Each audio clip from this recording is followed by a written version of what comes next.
J'ai compris, alors, vous avez bien expliqué, me semble-t-il, tout cela. Quelqu'un a dit, je crois que c'était M. Vladimir Wilter, qui disait en substance que quelque chose d'un peu complexe. Avant, Mme Yabraham disait que c'était relativement simple en fin de compte. Mais on voit bien que c'est une architecture extraordinaire. Je veux dire qu'on a bien compris que ça va passer par les ARS et par la suite. Comment est-ce que vous avez pensé à la manière dont ce serait diffusé par la suite à d'autres niveaux? Est-ce que vous accompagnez là aussi ou pas?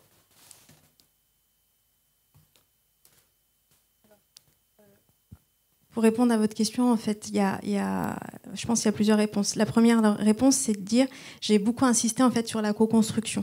C'était pas neutre. On a souhaité impliquer les acteurs opérationnels de la e-santé dans ces groupes de travail dès le démarrage pour qu'ils puissent s'approprier justement le contenu de ces documents pour qu'à leur tour en région ils puissent le diffuser. Ça veut dire qu'ils vont s'y retrouver déjà un peu parce qu'il y a des choses qui sont. Voilà. Donc voilà. par exemple, en l'espèce, là, on a travaillé avec Marie-Claude Capitaine et Yvon qui étaient présents au groupe de travail et qui connaissent très bien le document. Et l'objectif, c'est justement de s'appuyer sur ces relais opérationnels en région pour qu'à leur tour, ils puissent justement assurer cette pédagogie auprès des acteurs, que ce soit les établissements, les professionnels de santé, etc.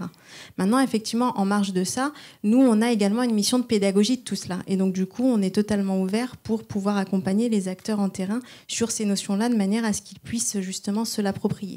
Et les groupements de coopération peuvent être sanitaires, peuvent être aussi des relais au niveau des régions pour vous? Oui, c'est possible. Après, nous, on ne se substitue pas à la stratégie régionale. Hein. L'objectif, c'est qu'effectivement, nous, on prêche, entre guillemets, la bonne parole auprès de nos interlocuteurs naturels, que sont les ARS et les GCSI Santé. Après, charge à eux de voir comment ils peuvent déployer tout cela en région. Très bien.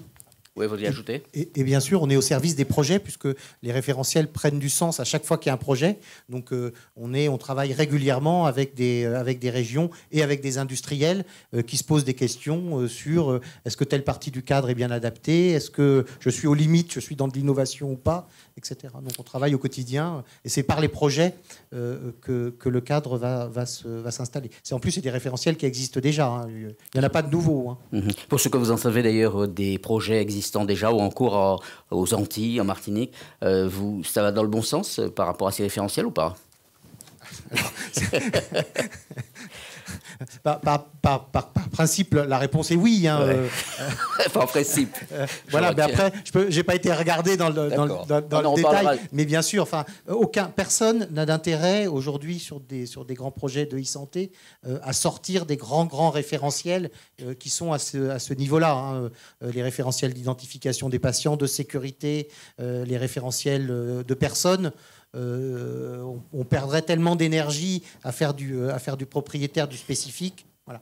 Après, oui, il y a des endroits, il y a des zones, on sait, où c'est plus compliqué, où on se pose des questions, où il y a des débats, voire des débats animés, ça arrive. Voilà. Et donc, effectivement, les enjeux ensuite de modernisation du cadre, il y aura probablement des débats de spécialistes. Mais aujourd'hui, oui, dans les régions, on est plutôt sur les bases du cadre. Il y a assez peu d'écart, oui. Très bien.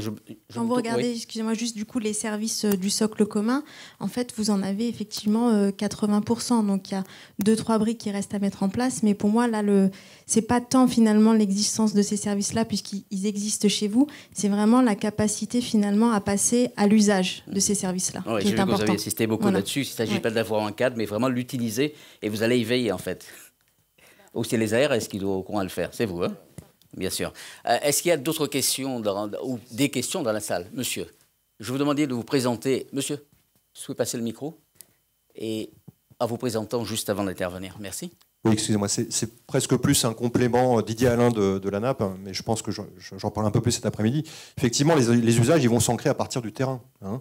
Donc, le job des GCS et des ARS, l'ASIP a bien présenté son positionnement et son appui, c'est d'arriver à s'associer avec les acteurs de terrain. Et ça peut être fait que d'une façon, c'est d'aller au plus près des professionnels et d'aller les chercher en faisant un maillage de professionnels directement dans les établissements. Donc le développement des usages, par définition, il est fait à l'échelle de proximité la plus fine. Donc, quelles que soient les performances des acteurs nationaux, ASIP, ANAP ou autres, la réalité des usages, elle se développe par les professionnels sur le terrain. Donc il ne faut jamais perdre ça de vue. Si on crée toutes les conditions qui sont bonnes, ça réussira que s'il y a une vraie mobilisation des professionnels sur le terrain. Merci. D'autres questions dans la salle? Si? Non? Oui? Ici, Madame Capitaine. Donc Marie-Claude Capitaine, ARS, juste pour, je dirais, un peu conforter l'assistance. Hein. Effectivement, aujourd'hui, dans les différents projets que nous menons, on s'attelle à coller le plus que possible à ces référentiels. Hein. Mais moi, j'aimerais plutôt interpeller les quelques industriels qui sont dans cette salle, parce qu'effectivement, les référentiels, oui, les ARS, les GCS, les utilisateurs, mais également les industriels qui, dans leur offre, doivent de plus en plus aussi coller à ces référentiels pour faciliter cette opérabilité que nous devons garantir sur le terrain. Alors, puisque vous êtes interpellé, je ne les connais pas, autrement je les dénoncerai, si j'ose dire. J'ai vu quelqu'un réagir tout à l'heure, je ne sais pas si vous en êtes, monsieur, vous avez fait ça. Alors, vous voyez à quoi je fais allusion. Allez-y, on va vous passer le micro. Peut-être, monsieur, vous êtes peut-être plus près pour le lui passer de ce côté.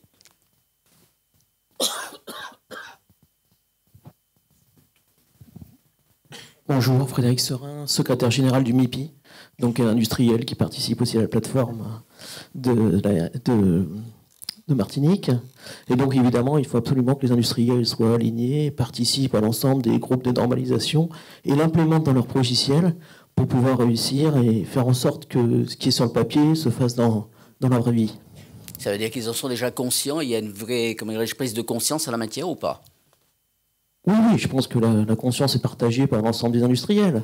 Après, il y a une mise en œuvre qui doit être compatible avec les plans produits et la capacité à faire.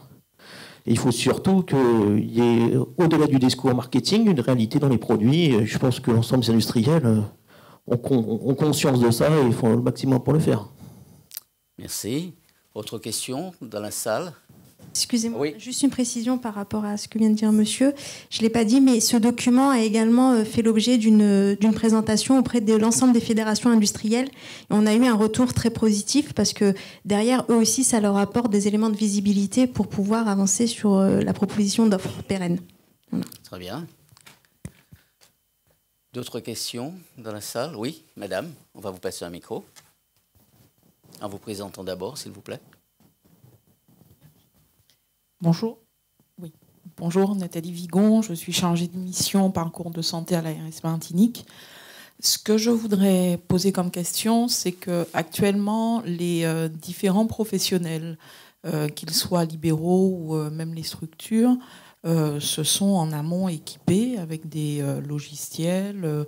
Et ce que je voulais savoir, c'est la grande question que nous avons en retour de ces professionnels-là, c'est quid de l'interopérabilité de ces différents outils et quel délai leur sera laissé pour pouvoir intégrer un cadre un peu plus, un cadre régional ou même national.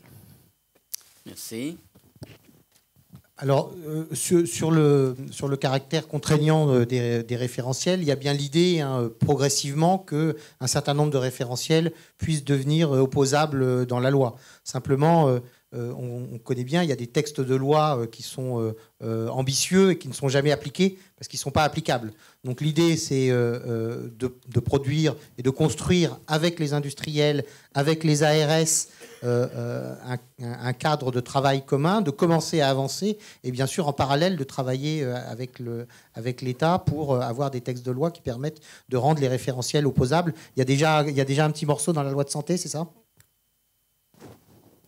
Au niveau de la loi de santé, effectivement, il y a un article qui confère l'opposabilité en fait de deux référentiels, le cadre d'interopérabilité, donc ça répond entièrement à votre question, et une partie de la PGSSI. Voilà. Et par rapport au socle commun minimum de service, certes, c'est pas une loi, ça n'a pas la valeur d'une loi. Néanmoins, ça fait l'objet d'une instruction, donc on a déjà quand même un premier niveau d'opposabilité. Donc on va dans le bon sens. Voilà. Et ensuite, le changement, il provient d'actions conjointes des pouvoirs publics, des organisations qui poussent les projets et des utilisateurs clients. Et c'est en synchronisant nos actions, nos demandes qu'on y arrive, et voilà, en poussant d'un côté, etc. Pour vous donner l'exemple du DMP, vous ne l'avez pas vu, il y avait quelques chiffres. Hein. Il y a, je crois, 175 logiciels qui sont DMP compatibles. Quand l'État a hésité sur le DMP et a gelé le déploiement, qui est aujourd'hui repris par l'assurance maladie, les logiciels, les éditeurs ont arrêté de mettre à jour leur version. Donc il y a des logiciels qui étaient DMP compatibles il y a 1 an et demi, et les nouvelles versions ne le sont plus. Donc ça, c'est une autre illustration de l'importance de la continuité des actions, hein, sur des bases, avec des bases simples, et qui permettent sur la durée aux industriels de savoir sur quoi ils investissent, et c'est ça qui leur donnera la confiance. Et après, il y a un moment où le fait que ce soit opposable, ça deviendra juste la cerise sur le gâteau. Ça permettra de dire, voilà, de désigner effectivement ceux qui sont vraiment en dehors et de les remettre, entre guillemets, de les écarter des projets, tout simplement. On n'en est pas encore tout à fait là. Mais l'idée, c'est bien ça, hein, c'est d'amener progressivement un niveau de contrainte avec votre aide et surtout, j'insiste, avec les projets, c'est-à-dire qu'il faut tout le temps demander à vos industriels, chaque fois que vous êtes dans des projets, est-ce qu'ils sont interopérables et sur quoi? Et si vous avez un doute sur la bonne façon de poser la question, parce qu'ils peuvent vous répondre de façon vague aussi, appuyez-vous sur le GCS, appuyez-vous sur nous pour bien poser la question de façon précise et à obtenir une réponse un petit peu engageante. Merci. Ça va, juste avant de clore cette séquence, on va laisser la parole à M. Christian Orsulet qui va ajouter quelques mots sur cette intervention. M. Orsulet. Oui, 4 petits points. Cette affaire, on ne va pas la réussir sans motivation. Bon, c'est sûr que vous avez bien vu que même la ZIP a dit que c'est pas une démarche qui est décidée de là-haut, mise en musique par la ZIP et imposée à tout le monde par le biais d'instructions et de textes. C'est co-construit avec vraiment un regard de ce qui se fait sur le terrain dans les régions, des initiatives prises, ce qui marche pas. Tout ça, c'est pensé, mouliné, conceptualisé, et puis ça avance comme ça. Bon, nous, il faut vraiment que dans l'ensemble du champ de la santé, qu'il soit hospitalier, libéraux, médico-social, etc., on puisse, les responsables d'associations ou d'établissements puissent faire le travail nécessaire pour qu'il y ait de la motivation. La Martinique ne peut pas prendre à nouveau du retard sur un terrain comme celui-là, puisque nous sommes déjà un petit peu en avance, puisqu'on a été une région parmi les régions retenues comme région pilote. Bon, ça c'est la première chose. La deuxième chose, c'est que motivation dans le creux, ça ne sert à rien, quoi. Donc c'est vrai que la dimension formation en anticipant les besoins, la dimension accompagnement, elle sera déterminante et on y verra. Bon, ça c'est la deuxième chose. La troisième chose, c'est que faut évidemment la conviction, la formation, mais il faut accompagner tout ça. Donc je ne crois pas simplement au coup de bâton. Donc je crois à l'incitation aussi. Et donc on fera attention. Et pas seulement, je dis bien pas seulement pour les hospitaliers, mais je pense aux institutions de la permanence des soins, je pense à un certain nombre de structures médico-sociales, etc., qui sont déjà d'ailleurs aujourd'hui en connexion avec le CHU, enfin le pôle gériatrique du CHU par exemple. On verra à inciter avec une utilisation efficiente des crédits de l'ARS, notamment des crédits du FIR, pour qu'il y ait des dotations, y compris peut-être supérieures au strict nécessaire, pour inciter et encourager ceux qui veulent aller vite dans ce champ-là à faire le travail. Donc, ça prendra la forme de contractualisation avec chaque institution pour dire, vous en êtes là, vous en serez où dans 3 ans, vous en serez où l'année prochaine, etc. Et nous allons donc contractualiser et mettre les chiffres à côté des mots. Ensuite, je pense que y a un problème à inventer que vous ne percevez pas si vous venez de l'extérieur. Il n'y a pas un pays avec 400 000 personnes, il y a un pays avec 400 000 présidents de la République. C'est la France, ça, non? Alors c'est la France si nous récupérons tous les défauts de la France, sans la France hexagonale, sans les avantages. C'est une image que j'emploie souvent pour dire que vraiment... on a une sacrée habitude de chacun pour soi, chacun pense qu'il fait mieux que l'autre, etc. Et ça, c'est pas possible, c'est tuant, quoi. Donc, nous avons pris la décision, et c'est pas seulement sur ce champ-là, partout où la loi, le dispositif réglementaire n'a pas prévu d'instances de coordination régionale, de mettre en place des instances de coordination régionale. Par exemple, je vais vous dire, monsieur DG du CHU est là pour le dire, des gens ne se parlaient pas dans le domaine de la néphrologie et de la greffe rénale. Nous avons pris le problème par le corps, ces gens sont sur la table et ces gens se parlent et ça progresse maintenant. nous avons mis en place un comité de coordination régionale qui se rencontre régulièrement et qui fait que les problèmes sont sur la table et que nous essayons de les régler. Pareil sur le cancer, pareil sur la santé mentale, sur la question du dossier femmes et risque de microcéphalie, là, nous avons voulu, là, tout de suite, avant d'attendre, mettre en place en même temps un comité régional de suivi de cette affaire avec les maternités privées publiques, avec les libéraux, avec les PMI, avec tout le monde sur la table pour parler. Donc nous allons, et là je m'adresse directement à Marie-Claude Capitaine, à sa directrice et au GCSSI, mettre en place et animer très régulièrement un comité régional de pilotage de cette affaire pour que régulièrement nous ayons une vision de ce qui se fait, de ce qui avance et de ce qui n'avance pas, de façon à prendre ensemble les décisions. Je remets aux mains d'une structure de concertation démocratique des décisions qui, une fois qu'elles seront échangées et prises, seront appliquées avec la plus grande rigueur, mais les plus grands moyens d'incitation. On n'a pas le droit de prendre du retard sur ce chantier-là.